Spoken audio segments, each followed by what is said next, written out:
மாறிட என் மானேசரே மாறாதவர் அன்பனாலுமே கல்வாரி சிலுவை மீதிலே காணுதேயும் அன்பிதே இயேசுவின் மகா அன்பிதே அதனாலும் அறியலாகுமோ இதற்கிணை எதுவும் வேறில்லையே இணை எதுவும் வேறில்லையே.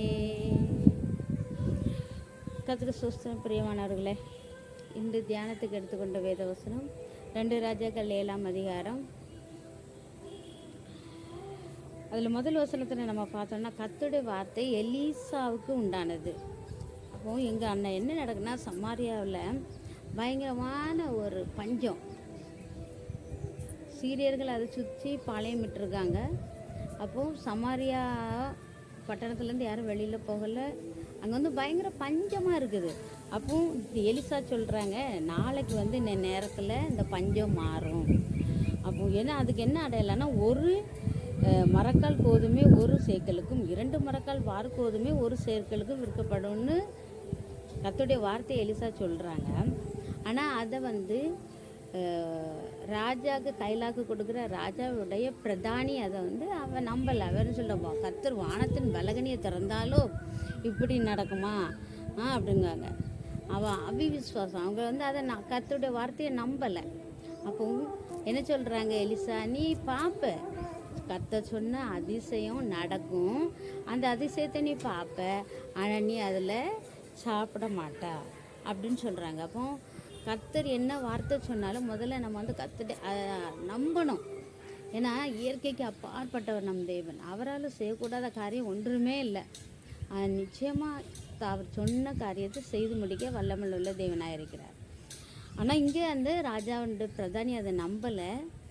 ஆனால் அது பார்க்குறாரு, தீர்க்கதரிசி சொன்ன மாதிரி அதை பார்க்குறாரு. ஆனால் அதை வந்து அவரால் சாப்பிட முடியாது. அது இந்த அதிகாரத்தை கடைசியில் கொடுத்து ஓகே சரி, அந்த அற்புதம் என்ன மாதிரி எப்படி அது அற்புதம் நடக்குங்கிறது பார்த்துட்டா 3ஆம் வசனத்துலேருந்து பார்த்தா அங்கே ஒரு 4 குஷ்டரோகிகள் இருக்காங்க. அதாவது குஷ்டரோகின்னா அவங்க வந்து உள்ள பட்டணத்தில் சேர்க்க மாட்டாங்க, அவங்க பட்டணத்துக்கு வெளியில் இருக்காங்க. அவங்க அந்த காலத்துலலாம் குஷ்டரோகிகள்லாம் தீண்டத்தகாதவர்கள்லாம் சொல்லுவாங்க. ஆனால் அவங்கள கொண்டு கர்த்தர் ஒரு அற்புதத்தை செய்கிறாங்க. அங்கே என்ன நடக்குன்னா, அவங்க சொல்கிறாங்க ரொம்ப நாள் அவங்க பட்டினியாகவே இருக்கிறாங்க பாவம். அப்போ அவங்க சொல்கிறாங்க, நம்ம பட்டணத்துக்குள்ளே போனாலும் பட்டணத்தில் பஞ்சம், அங்கேயே சாவோம், அல்ல நம்ம இங்கே இருந்தாலும் நம்ம சாகத்தான் செய்யணும் சாப்பாடு இல்லாமல். அப்போ நம்ம ஒன்று பண்ணலாம், சீரியர்கள் இருக்கக்கூடிய இராணுவத்துக்கு போவோம். அவங்க நம்மளை உயிரோடு வச்சா பிழைப்போம், அவங்க நம்ம கொன்றால் சாகிறோம் அப்படின்னு சொல்லிட்டு தைரியமாக அந்த 4 குஷ்டரோகிகளும் எங்கே போகிறாங்க, பகைவர்கள் இருக்கக்கூடிய இடத்துக்கே தைரியமாக போகிறாங்க. இது கர்த்தருடைய செயல். சரியா? அங்கே போய் பார்த்தா அங்கே சீரியருடைய இராணுவத்துக்கு போக அவங்க வந்து ராத்திரி எழுந்து போகிறாங்க. அப்போது அங்கே போய் பார்த்தா அங்கே ஒருத்தருமே இல்லை. சீரிய இராணுவத்துக்குள்ள இராணுவம் பெரிய இராணுவம்.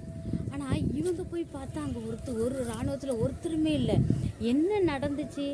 ஆண்டவர் சீரியருடைய இராணுவத்திற்கு என்ன கேட்க பண்ணாங்க தெரியுமா? ரதங்களின் இரைச்சல், குதிரைகளின் இரைச்சல், மகா இராணுவத்தின் இரைச்சல், இதெல்லாம் கர்த்தரை கேட்க பண்ணியிருக்கிறாங்க. அப்போ அவங்க என்ன சொல்கிறாங்க தெரியுமா? ஐயோ, இஸ்ரவேலின் ராஜா மற்ற ராஜாக்கள் எல்லாம் கூட்டிகிட்டு, எகிப்திய ராஜாக்கள் எல்லாம் கூட்டிகிட்டு நம்ம கூட சண்டை போடுறதுக்கு வராரு, நம்ம போயிடுவோம் அப்படின்னு சொல்லிட்டு அவங்க என்ன செய்கிறாங்க, ஓடி போகிறாங்க. அப்போ ஓடி போகும்போது அவங்க கூடாரத்தில் இருக்க எதையுமே எடுக்கல. அவங்களோட ரதம், அவங்க குதிரை, கழுதை, அவங்க எல்லாத்தையும் எப்படி இருந்துச்சு அப்படியே விட்டுட்டு அவங்க பிராணன் மாத்திரம் தப்புக்கு ஓடி போகிறாங்க. பிரியமானவர்களே, இங்கே வந்து ஒரு பெரிய யுத்தத்துக்கு வந்திருக்கிறாங்க சீரிய ராஜா. ஆனால் இங்கே இப்போ அந்த அதிகாரத்தை முழுவதும் வாசித்து பார்த்தா கர்த்தருடைய செயல் மக்கா பயங்கரமாக இருக்குது. நம்ம வாழ்க்கையில கர்த்தர் ஆராய்ந்து முடியாத காரியங்களையும் எண்ணி முடியாத அதிசயங்களையும் செய்ய வல்லவர். சண்டைக்கு வந்தவங்க சண்டையே அங்கே நடக்கலை, யுத்தமே நடக்கலை.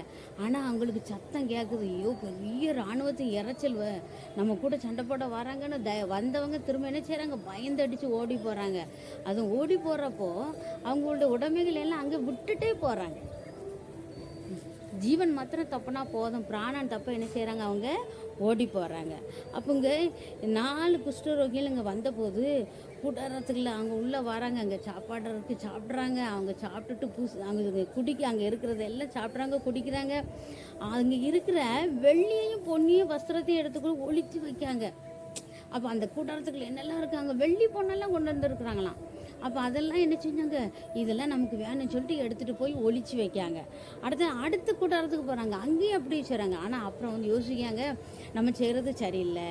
இந்நாள் நற்செய்தி அறிவிக்கும் நாள். நற்செய்தி அறிவிக்கிறது யார்? 4 குஷ்டரோகிகள். கர்த்தர் யாரை கொண்டு வேணாலும் பயன்படுத்த அவர் சித்தம் உள்ளவராக இருக்கிறார். இங்கே சொன்னவங்க யார்? அவங்க பெரிய ரொம்ப பிரபலமானவங்க இல்லை, எல்லாராலும் ஒதுக்கப்பட்டவங்க தான், தள்ளப்பட்டவங்க தான் கர்த்தர் எடுத்து பயன்படுத்துகிறாரு. அவங்க போகிறாங்க. அப்போ அங்கே இதை போய் நம்ம ராஜாட்ட சொல்லணும், இஸ்ரவேல் ராஜாட்ட அந்த நற்செய்தி சொல்லணும். இது நற்செய்தி அறிவிக்கணும். நம்ம எத்தனை பேர் நற்செய்தி, ஒரு நல்ல காரியம்னா நம்ம எத்தனை பேருக்கு அதை சொல்கிறோம். ஆனால் அதுக்கு மாறாக இப்போ ஏதாவது ஒரு கெட்ட காரியம் நடந்துட்டு அதை மாத்திரம் பிரசித்தப்படுத்துகிறோம், எல்லாத்தையும் சொல்கிறோம், இப்படி நடந்துட்டு இப்படி நடந்துட்டு. ஆனால் நல்ல காரியம், கர்த்தர் செஞ்ச நல்ல காரியத்தை நம்ம பிரசித்தப்படுத்துகிறோமா? அதுதான் இந்த 9ஆம் வசனத்தில் கொடுத்துருக்கு. இந்நாள் நற்செய்தி அறிவிக்கும் நாள், நாம் மௌனமாய் இருந்து பொழுது விடிய மட்டும் காத்திருந்தா குற்றம் நம்மேல் சுமரும்.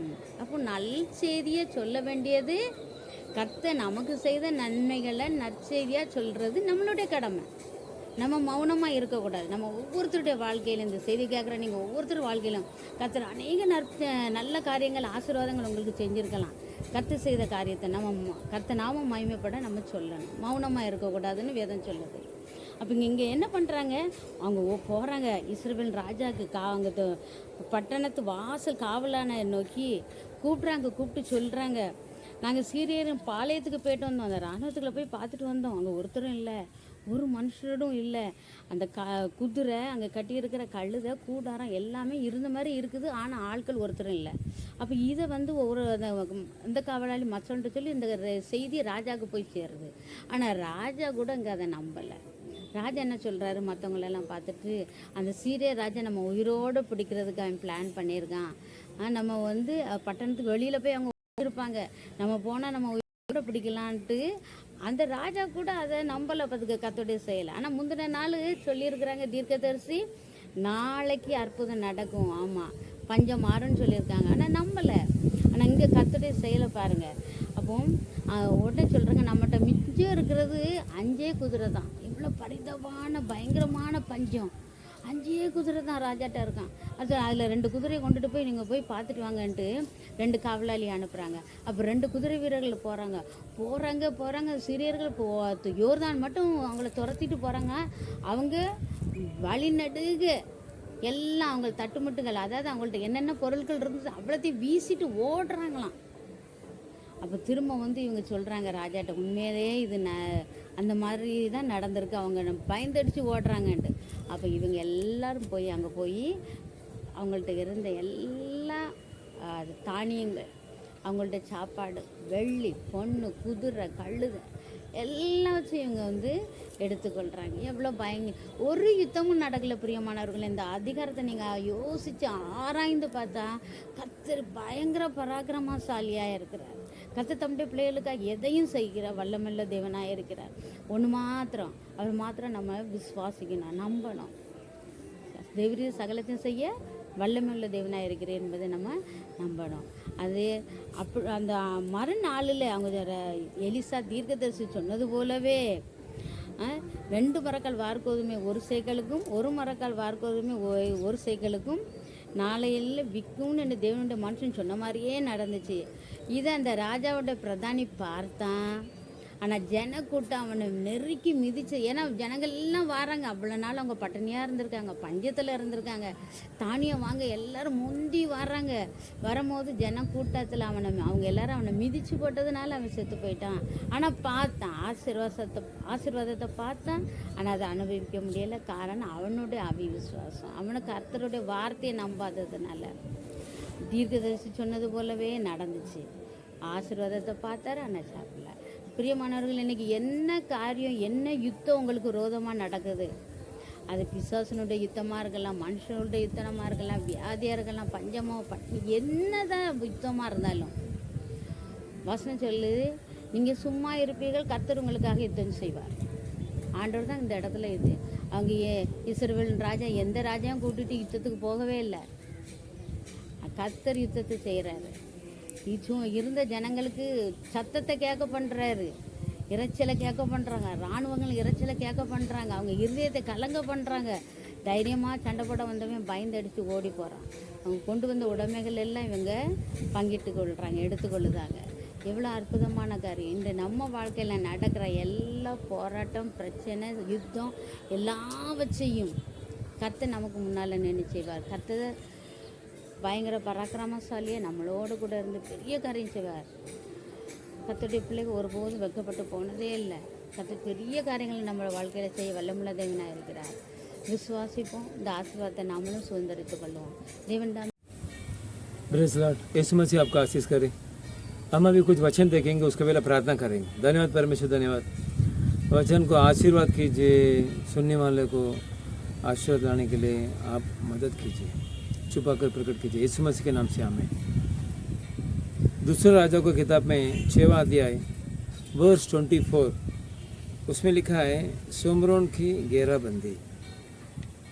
इधर दूसरा राजा चैप्टर 6 और वर्स 24 में, इसके बाद आराम के राजा बेनादाद ने अपनी समस्त सेना इकट्ठी करके सोमरोन पर चढ़ाई कर दी और उसको घेर लिया। ये सोमरोन है, इज़राइल के देश के अंदर है। तो ये जो सोमरोन को घेर लिया, तब सोमरोन में बड़ा अकाल पड़ा। एक राजा ने दूसरे देश को घेर लिया, इस्राएल देश को, तो उधर बड़ा अकाल पड़ा, खाना पीने में बहुत तकलीफ हो गया। अंत में एक गधे का सिर चांदी के 80 टुकड़े, बहुत महंगाई बढ़ गया, बहुत महंगाई बढ़ गया। और उस इज़राइल का राजा शहरपनाही पर टहल रहा था कि एक स्त्री ने पुकार के उससे कहा, हे प्रभु, हे राजा, बचा। दूसरा राजा 6वां अध्याय वर्स 26 में पढ़ा। 27 में वो राजा कहते हैं, उसने कहा, यही यहोवा तुझे न बचाए तो मैं कहाँ से तुझे बचाऊं। आज का महंगाई भी बढ़ गया, लेकिन ये राजा तो सही कहते हैं, यहोवा नहीं बचाएगा तो मैं कहाँ से बचाऊं।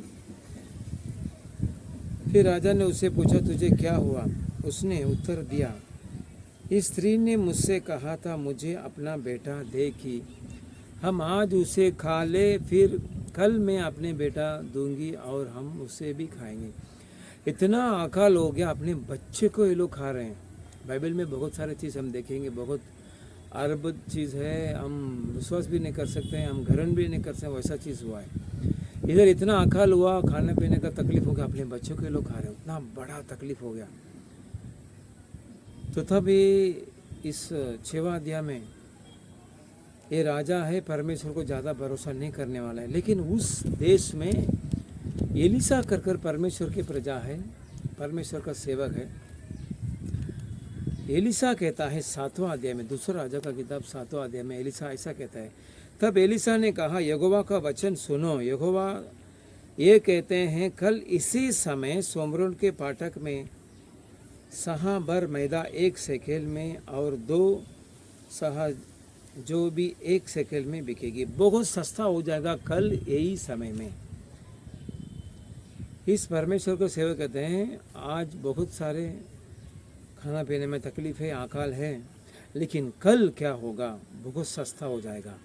तब उस सरदार ने, परमेश्वर ये राजा का सेवक एक सरदार ऐसा कहते हैं, अविश्वासी है, वो कहता है, तब उस सरदार ने जिससे हाथ पर राजा तकिया करता था, परमेश्वर के भक्त को उत्तर देकर कहा, सुन, चाहे यहोवा आकाश के झरोखे खोले तो भी क्या ऐसी बात हो सकेगी? उसने कहा, सुन, तू यह अपनी आंखों से तो देखेगा, परंतु उस अन्न में से कुछ खाना न पाएगा। जो आज इस स्थिति में अविश्वासी है उसको कुछ नहीं मिलेगा, पवित्र वचन में ऐसे कहते हैं। लेकिन ये एलिशा भी ऐसे कहा था। एक राजा ने इस्राएल देशों को घेर लिया, बहुत सारे अकाल है, खाना पीने का तकलीफ है, लेकिन उस जगह में परमेश्वर का सेवक है, वो कहता है, हो गया आपका जो तकलीफ हो गया। जो सुनने वाला आप भी है, आपका परमेश्वर आज कहते हैं आप कितना तकलीफ करते हैं, वो तकलीफ हो गया। परमेश्वर का वचन ऐसा कहते हैं, अभी आने वाला दिन में, कल हो, अगले हफ्ता हो, परमेश्वर आपको सस्ता कर देंगे, परमेश्वर आपको इतना आशीर्वाद करेंगे, आप उससे आनंदित रहेंगे। लेकिन आरामी सेना का भागना, और हम वही 7वां अध्याय में देखेंगे, जैसा परमेश्वर का सेवा ने कहा था, कल इसी समय में सब सस्ता हो जाएगा। तो इधर हम 8वां अध्याय में, दूसरा अध्याय का किताब 7वां अध्याय में हम देखेंगे, उधर 4 कोटि लोग हैं।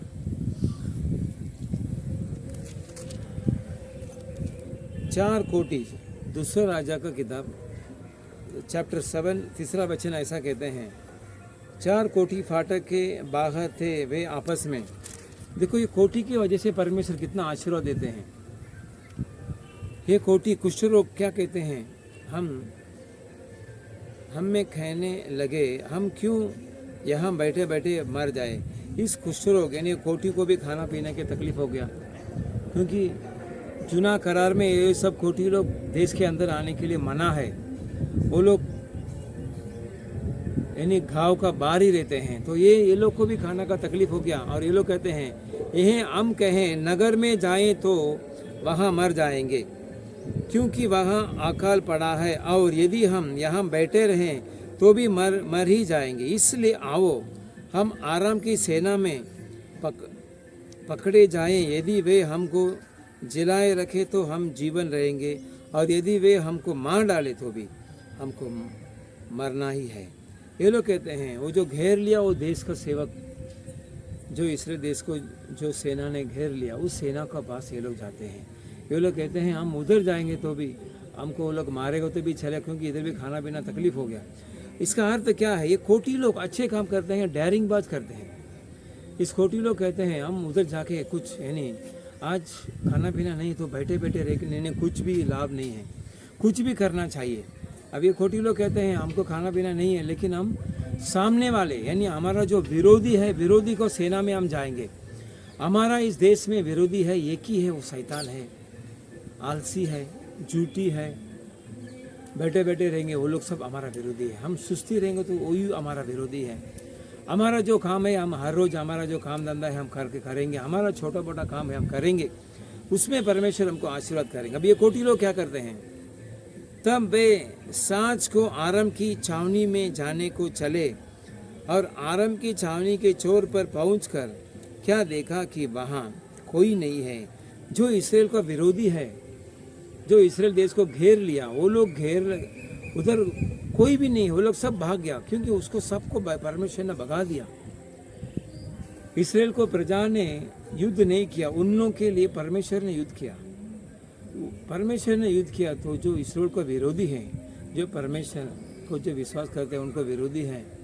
जब हम प्रार्थना करेंगे, हमारा काम करेंगे विश्वास से, हमारे लिए परमेश्वर युद्ध करेगा। वैसा इसके लिए परमेश्वर युद्ध किया, क्योंकि प्रभु ने आराम की सेना को रथों और घोड़ों की और भारी सेना की सी आगर सुनाई थी, और ये आपस में कहने लगे थे, सुनो, इसराइल के राजा ने हिती और मिस्र राजाओं को वेतन पर बुलावाया है कि हम पर चढ़ाई करे। इसलिए वे सांझ को उठकर ऐसे भाग गए कि अपने ढेरे, घोड़े, गधे और छावनी जैसी की तैसी छाड़ अपने अपना प्राण लेकर भाग गया। जो इसराइल का विरोधी है सब छोड़कर भाग गया। जो घेरबंदी किया, अभी जो यूक्रेन में झगड़ा कर रहे हैं, जो रशिया ने घेर लिया, जो रशिया भाग गया, वैसा इस दुनिया में इस बाइबल पवित्र शास्त्र में लिखा है, इसराइल का जो विरोधी है सब लोग भाग गया। ये सब 4 खुशरोगी देखते हैं। जब एक कोटी छावनी की घेर के डेरे के पास पहुंचे, तब एक डेरे में घुस कर खाया पिया और उसमें से चांदी सोना और वस्त्र ले जाकर छिपा रखा। फिर लौटकर दूसरे डेरे में घुस गए और उसमें से भी ले जाकर छिपा रखा। इस खुशरों को लॉटरी लग गया। ये लोग पूरा अपने ढहरिंगबाज से विरोधी के जो जगह में गया उधर सब विरोधी सब भाग गया। परमेश्वर ने वो लोग को भगा दिया और उनको जो सामान था सब ये लोग को मिल गया।